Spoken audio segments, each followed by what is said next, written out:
First of all, just a couple of quick things. I'm not a religious speaker. Someone upstairs remarked that I was dressed like a religious speaker, so I want to clear that up. And then somebody standing next to the other person, who will remain nameless, referred to me as a used car salesman.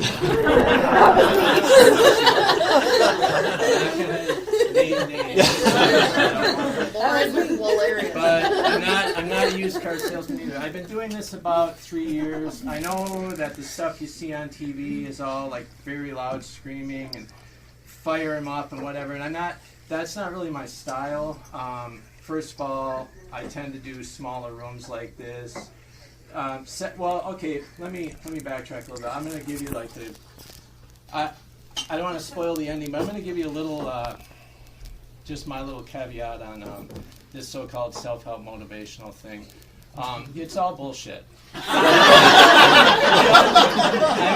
hope I didn't wreck anybody's evening by saying that, but most of the people that do it, most of you might have heard of people, the Phil McGraws and that's the only name I know. But he's in it just to make a shit ton of money, and I'm not gonna. I hope that at some point I'll start making money. So far it hasn't happened yet. Because if I did start making money, I wouldn't have to dress like a evangelical. But so I'm not gonna lie, I am in it to make money. But the self-help thing, it's kind of a scam, and I don't know if you guys. And I'm sorry for you guys that do read that stuff. That might have come out wrong. God, it sounded so good in my head. No, it's just okay. Let me do it this way. Who do you guys think? Just anybody. Who do you think is like the greatest self-help, motivational author, speaker, whatever? Just throw out names. Tony Robbins. That guy's got hands like fucking Andre the Giant. I believe he's also the gentleman that the woman was injured walking over coals a few weeks ago. Yes. Right. So it motivated her to get foot surgery. So if at the time she didn't need foot surgery, then she certainly did afterwards. That's it. Tony Robbins. Anyone else? Zig Ziglar. Oh. The person that said that isn't even brave enough to be in the room.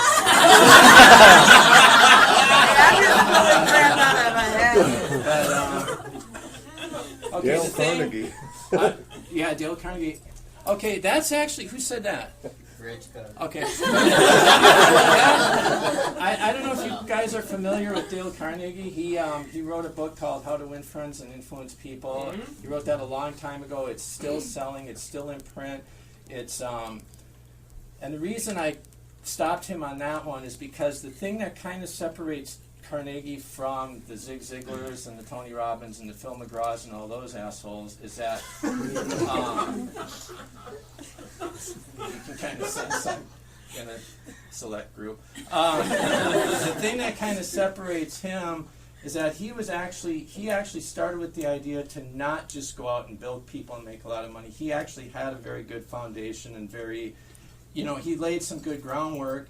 And then, but that was like, his book came out, I want to say like 1932, 33, and it's still being printed and stuff. But that was back, he probably wanted to make money too. Let's be honest with each other. We want to have some cash. Well, Carnegie's made cash. Well, yeah, the name alone. But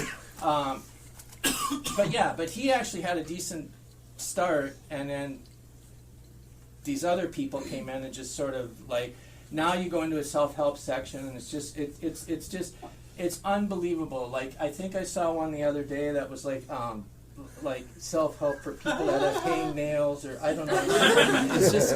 It's kind of mind warping that the stuff that goes down. Anyways, I've been doing this for like, oh god, and plus it's like a sauna in here. Anybody else notice that? I'm hot all day in these pants. Well, you're hot pretty much as a standard thing. And spicy. But I lost my train of thought.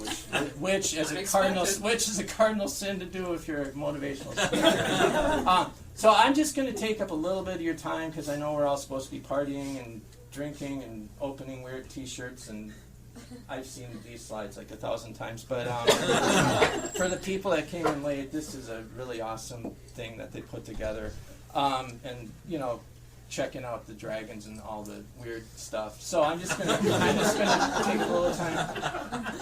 I've been doing this like 3 years. I try.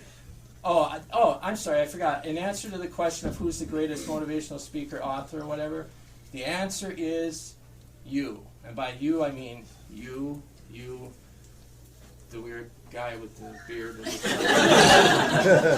Somewhat like your garden gnome.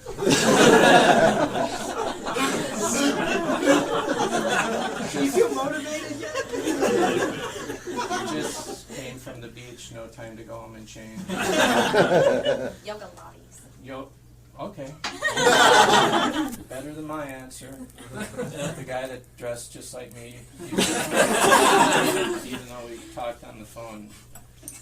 We're going to wear the same thing. Told myself I wasn't going to cry. Anyway, so the best motivational speaker is yourself. And what I mean by that is that you already have the stuff in you to get done whatever it is. I want to lose weight, I want to quit smoking, I want to have more sex, I want to have less sex if you're a guy, I want to, whatever. That came out wrong. But whatever the thing is that you want to do, you basically have it in you already, and it's just a matter of tapping into it. So you don't need Phil McGraw or Zig Ziglar, you don't even need me. Anybody agree, disagree? Okay. So I'll keep going. I mean, that was your time to throw me out and get back to drinking, but you fucked up. Okay. So about 3 years ago, almost exactly 3 years ago, I was in Lawrence, Kansas. I don't know if anybody's familiar with it. Yeah. And yeah. And if you're not familiar with it, don't stress out. But I was in Lawrence, Kansas. It was almost exactly 3 years ago, and I was down there. It was like my first speaking engagement. I was getting paid a very nominal fee, and they put me up at like a Super 8 motel, and I don't know. It was just your basic nightmare. But hair's falling out. Might need a shot vac or something. So I was just walking. I had gotten off I actually took a bus. I'm not ashamed to admit that. But I took a bus to the speaking engagement, and I was walking from the bus to the hotel, and there was, as happens a lot in Lawrence, Kansas, there was a field, because that's kind of their thing. They're like big on fields. I don't know why. But I was going through I had to cut through this field, and there was this kid in the field. He was like, I'm really bad with judging children's ages, so I'm going to say 30. But I kid. He was maybe 12 or 13, and he was in the field just alone, and he was like, he had like he had a big burlap bag, and he was like harvesting is the word I want to use. He was putting something into it. And obviously the first question I should have asked myself is, why is this kid alone in the field? But I didn't think about that at all. And the kid came up to me, and he had been crying or something. He just looked like very emotional, and he said to me, I said to him, what's wrong? He said, I don't want to be doing this. And I said, doing what? And he said, picking stuff and putting in this bag all day and bringing it into town for, a pittance of money. And I said, well, what do you want to be doing? And he said, I want to play basketball on my high school team. Okay, so right then and there, it was probably my moral duty to tell him that he had as much chance of making it, of signing an NBA contract as I did of singing the Rhythm and Blues review at the Apollo Theater in New York. I should have probably pointed out to him that there was a little gap. But it struck me that wasn't my job at that time, because all he wanted to do was play for his high school team. He wasn't talking college, being recruited, $1 million contracts in the NBA, where you get to bring your own handgun, etc., etc. He wasn't talking the pros where you get the good drugs. He just wanted to play for the high school team. You know, I figure, well, if it's not Penn State, go for it. But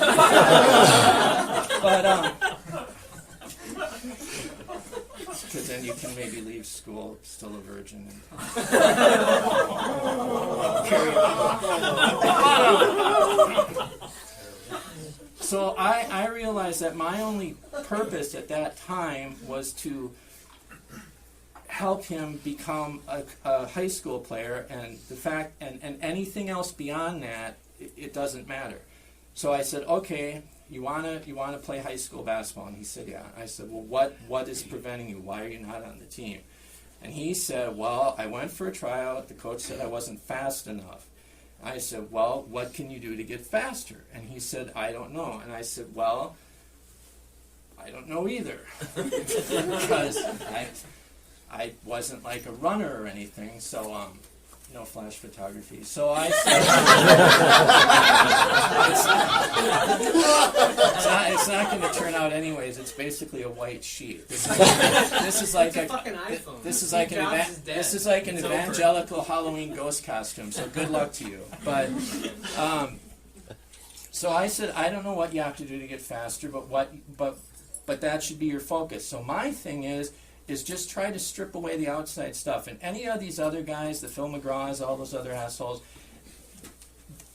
once you get away from, it's all a bunch of clutter. And once you get away from all that and the speaking appearances and I got an $82 million book deal and blah, blah, blah, and all this crap like that, once you get away from all that, it basically comes down to the focus is within you and realizing that whatever you have is already within you. So even if it's something like I need to be faster because the coach said to me I wasn't fast enough, well, okay, that's not always an easy answer, but if you decide that the basketball thing is what you want and just put everything else aside, then you can figure out a way to, I don't know, I mean, maybe you need to lose 20 pounds, maybe, I don't know, I'm not a runner, I don't know, but that's what I told him.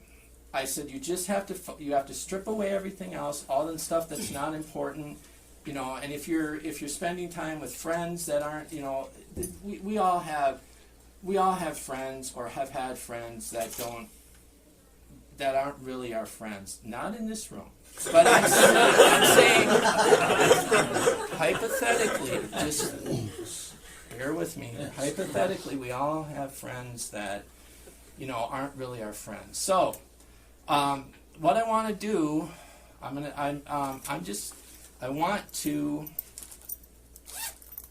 There's a lot of people in here, and it's very hard. I was just going to have people write down 2 or 3 things that they were trying to work on, and don't write down like I'm trying to get drunk, because fucking come on, seriously, really? Here that's a problem. So I just want you to write down like 1 or 2 things that you've been working on. Don't put your name on it though, because then I'll have to come up and go, oh, Susan wants to quit smoking, son of a bitch. So don't put your name on it. I got some, and then basically what I'm gonna do is just pick out a couple and just ridicule the shit out of you. I totally kidding. What I love what? Oh, this is supposed to be Beijing. Blow job. That's disgusting. I got a couple. Is it crayon? Yes. Here you go. I don't know. Sorry. Oh, sorry. I'm not going to get anybody else if I have. There's pens. I'm just going to put those there. I'm just going to. There's pens in there if you want. So, Crayon? You're good. Thank you. Must be. So just jot down one or two things that you want to. Oh, there's a couple pens over there. Just write down one or two things that. Wow, are you done? Yeah. Jeez. Let's try to keep them short, people. Come on.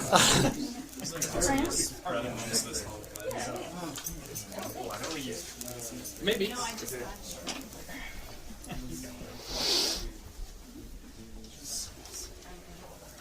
While you guys are doing it, I don't know. I'm guessing that Bob told everyone that I was coming tonight to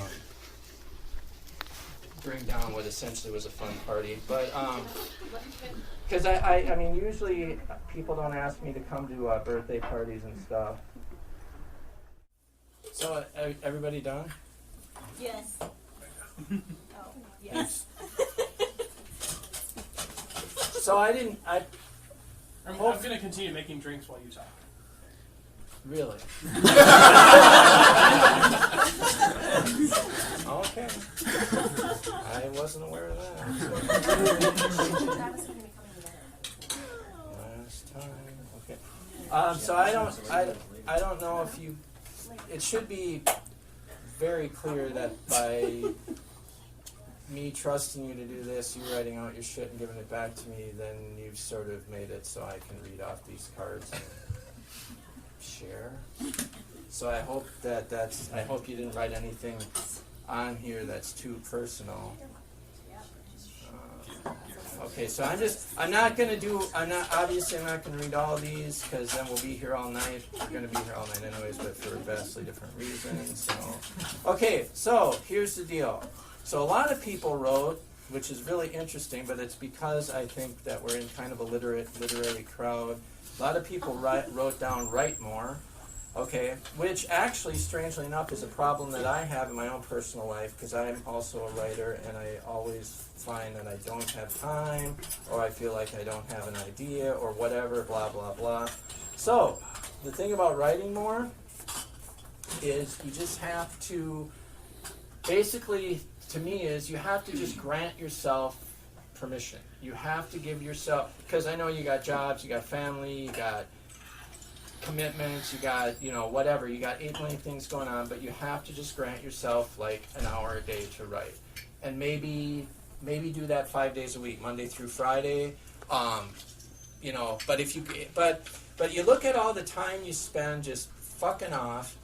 hey, I'm sorry, I swear once in a while. I'm sorry. But you know what? But you know what? That's a benefit you don't get when you're listening to Phil fucking McGraw. So who told you about the fucking off? Right. I got totally confused by your shirt. But the thing is, you just have to. I don't even know what that means, but what the hell works. But the thing is, you just have to grant yourself an hour a day because you're doing all this other stuff. So if you take an hour a day to write, you look back on it, you're like, well, that's an hour a day I would have been playing video games, or that's an hour a day I would, And obviously, if I say playing video games, then I'm disparaging, like, ooh, sacred ground in here. Oh, he said video games, kill him, but kill him, we'll put it on a video game.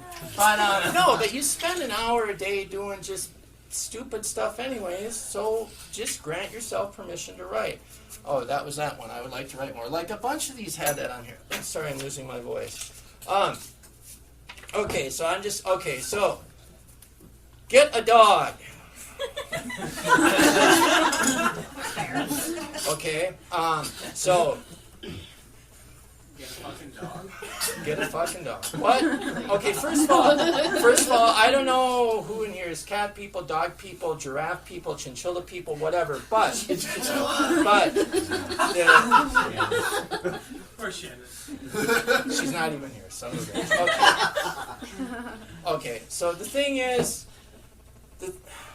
I don't know if you're whatever dog or cat person, whatever. The thing is, whoever wrote this, get a dog. I don't mean to shame you or embarrass you or, I mean, you use the crayon, so. And seriously, where did all the crayons come from? I gave everybody crayons. You're a kindergarten teacher. Awesome, great. Seriously? No, I'm not. Okay, you're fucking with me. Okay. So, anyways, the thing about Get a Dog is just whoever wrote this, fine. I know that you got to figure out, like, some places won't allow animals, or do I have the time commitment? Because, you know, a cat, if you have a cat, it just sits there, and the cat doesn't give a fuck about you. It really doesn't. The cat is spending most of its waking hours trying to figure out a way to murder you. The cat is sitting there going, if I had thumbs, I could take the son of a bitch out. But with a dog, you're excused. A dog is a different thing, because it is a time commitment. You got to let the dog out. You got to walk the dog. So I understand the argument of, well, I want to get a dog, but I got 2 jobs and a wife and 2 mistresses and all this. So I got to kind of budget my time. But if you I don't know, the kids these days even still say mistresses? Okay, 4, whatever. But whatever you want to call her, I don't know. But the thing is, whoever wrote this, Get a Dog, and I can say this from personal experience, get a dog. Just find a way to do it, because, that's no joke, BJ, because the thing of it is that a dog will teach. I have a dog, and it's seriously my second best friend on the planet Earth. Not to the level of a chinchilla, but, and that joke still doesn't work. She's not here. Well, what the fuck?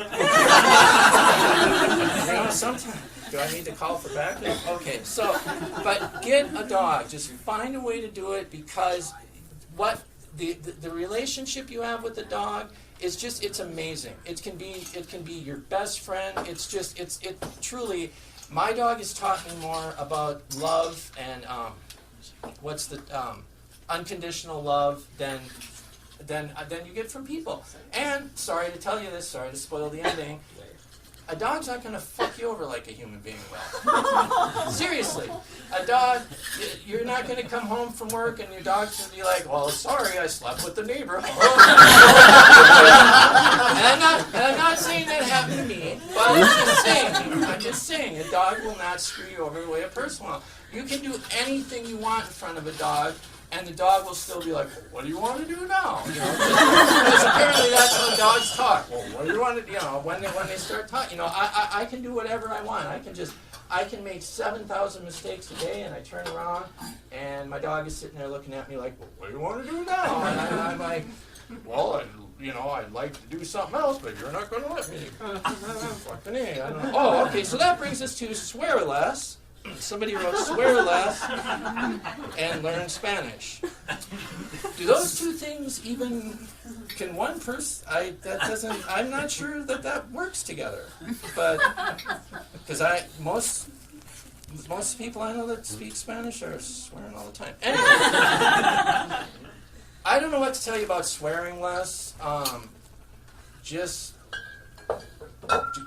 Both of these, again, it's a matter of allowing yourself permission, allowing yourself the time to do it. Because we're all so busy all the time. We're all like, I don't have time. I'm always texting. I'm on the cell phone. I'm on the computer. I'm doing this. I'm doing that. I got to run around. And you just have to step back and allow yourself the time. I mean, if you really want to learn Spanish and you really want to fucking swear less, then you just have to do it. You just have to find a way to allow. All self-help and motivational speaking is, and again, I'm sorry to ruin the ending for you, but all it is allowing yourself time to be you. Allowing yourself time to understand that you already have all the answers. You have all the knowledge. You have everything you need to have. And it's just granting yourself permission. And yes, there's horrific things that happen, tragedies and all of this, but you just have to, find a way to move past them. And it's not what all these guys that write $1 million book deals say and whatever. Okay, curb excessive masturbation. Write more, become smarter. Okay, well, see, I should have had you guys sign these. Because in certain circumstances, it would be cool to know who's masturbating. Just seems true. I'm not saying, but in certain circumstances. Okay, so curb excessive masturbation and write more. Well, right there you've got a problem. Because I'd like to write, but I can't pick up the pen. Because I'm already holding something else. So right there, you've got a problem. I don't know. What is excessive masturbation? You'd have to be, 25, 30 times a day? I mean, what really is excessive? Is that just me talking? Sorry, I might have jumped to the end there, but so I don't know what to say. I guess if curb excessive masturbation or write more, one of them has to go, and because I don't know. I mean, if you're talking like 7 hours a day of masturbating, then you should probably rein it in a little. You should probably slow down because the damn thing's going to fall off. But become smarter. I don't know. Sometimes even self-help people have to just go. Okay. Any questions? Because this thing is just fucking. So okay, go. 3.